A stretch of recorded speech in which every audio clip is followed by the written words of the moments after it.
Hello, my name is Guy Carafone. Since retiring from corporate life a few years ago, I decided to try my hand at writing. Thus far, I have written 3 books, Chew on Business and the other this book, Boston Marathon Bandits. Just as I have done with my other 2 books, I created a YouTube book overview for this latest book. Having run 11 of my 12 Boston Marathons as a bandit, I decided to tell a comprehensive story about the bandits, including how they originated and how they've been treated by the Boston Athletic Association, or BAA, throughout the past 40 plus years. In addition, I talk about how to prepare for a marathon, as well as take readers through the race course mile by mile, and point out the many interesting things and nuances regarding the course. I also talk about the spectators, interesting people I have met on the race course, as well as provide numerous insightful tips regarding marathon training and how to avoid and nurture common running injuries. Before we get into the details, I want to make one very important distinction clear. There is a big difference between the original bandits who openly ran Boston without a number and bib bandits, a relatively new phenomenon.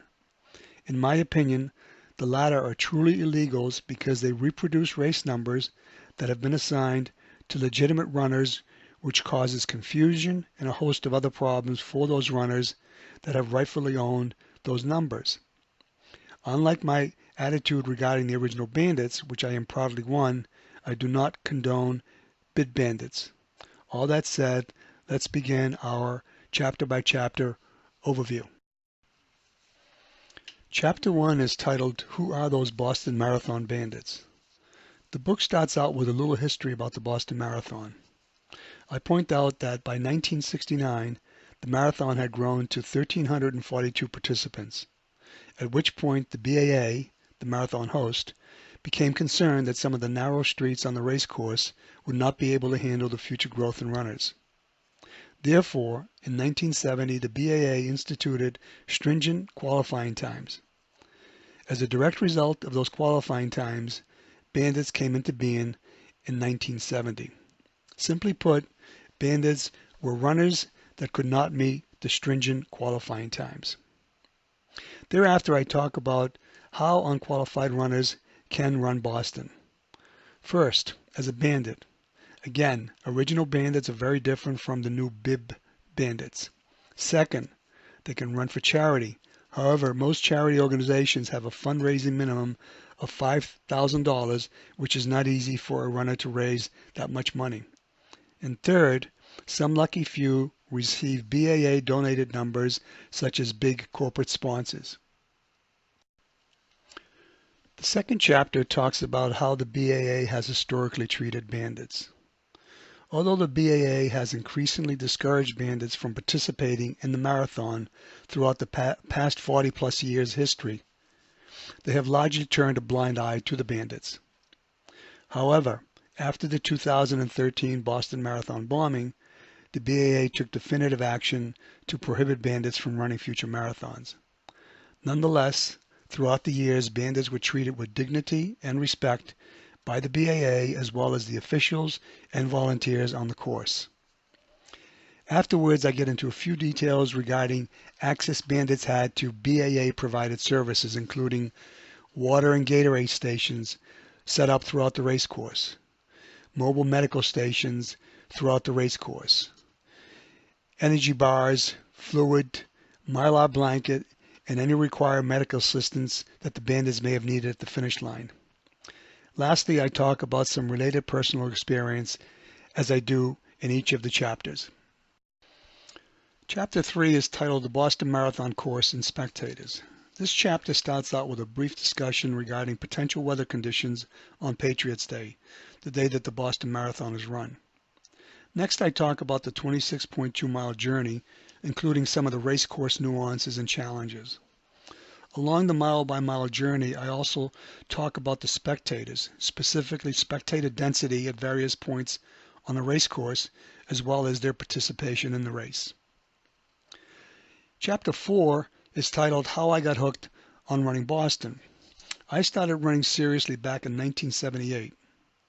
My first moderately long run was a 4.5-mile loop with my new athletic neighbors.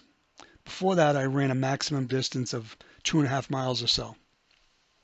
Thereafter, I progressed to longer distances and eventually ran my first marathon in 1979, specifically the Ocean State Marathon in Newport, Rhode Island, which led to running my first Boston in 1980 and 11 more thereafter.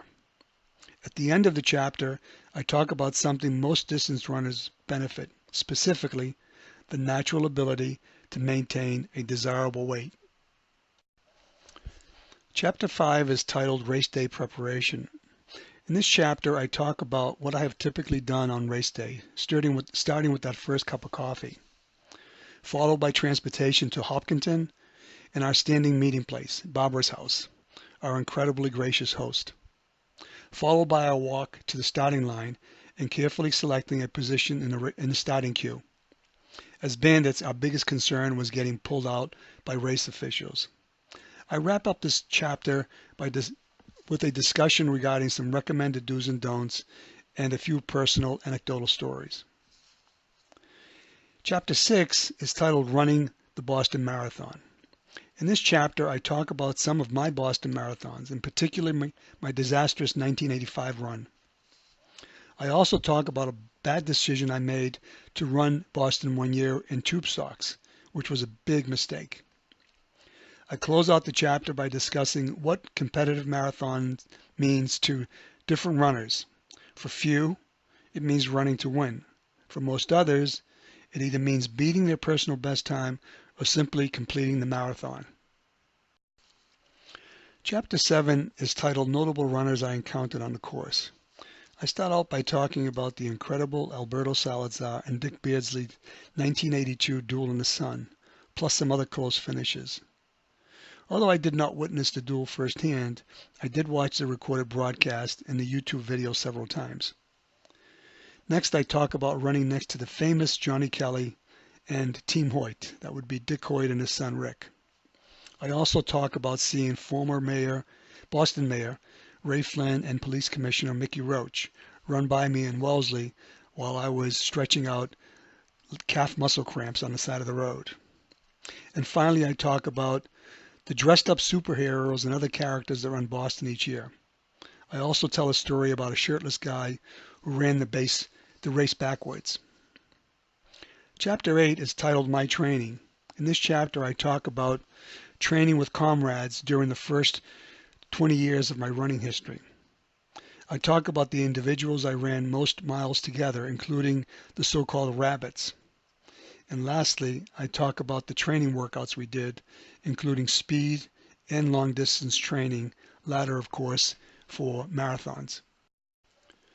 Chapter 9 is titled Running Injuries.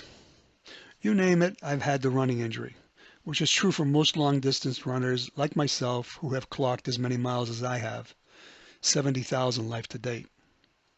I talk about causes for most running injuries, including racing, intense training, and poor quality or worn-out running shoes.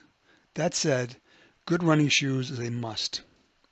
I then talk about common running injuries, including specific causes, healing time, and how to potentially avoid those injuries in the first place. I also stress the importance of before and after run stretching exercises. Intertwined in the discussion about running injuries, I talk about my personal experiences with most of those injuries and how I dealt with them. Chapter 10, I talk about those life-saving orthotics. The most common problem that runners experience is runner's knee, and the most common cure is orthotics. Runner's knee is most commonly caused by pronation and supination, the inward and outward roll of the foot as you land and push off while you're running. I started wearing orthotics after my third marathon and have worn them ever since. I used soft orthotics in the 1980s and 90s and upgraded to hard orthotics at the turn of the century, which have been much more effective and long-lasting. Orthotics have truly been a lifesaver for me. Otherwise, my running career would have ended long ago. In Chapter 11, I talk about the things that I like most about running. First and foremost, I like both the physical and mental benefits of running, including developing a strong heart, lungs, and excellent cardiovascular system. With regard to physical benefits, there is weight control, rejuvenating the body from better night's sleep, and much more. With regard to mental benefits, running is a great stress reliever, which means you will be better able to manage stress, and your family members and co-workers will appreciate the choice you made. Other benefits of running include it's an excellent exercise. It's an excellent form of exercise. It's convenient, meaning you can head out the door anytime you please. It's low cost. You can run with comrades or you can run alone. You get to experience the great outdoors and much more. And in Chapter 12, I talk about the things that I find most annoying while running. Most runners will agree that running in temperatures higher than 85 degrees accompanied by 60% or higher humidity is uncomfortable and exhausting. With heat and humidity generally comes annoying flying bugs, such as mosquitoes, black flies, horse flies, and those very annoying gnats, in which case I talk about all those flying critters. Loud motor vehicles are also annoying, in particular trucks and motorcycles. Group of motorcyclists are the worst. The larger the group, the louder and more annoying the noise. Last but not least, I talk about loose running dogs, which represent a danger to runners and other people using the road, such as cyclists.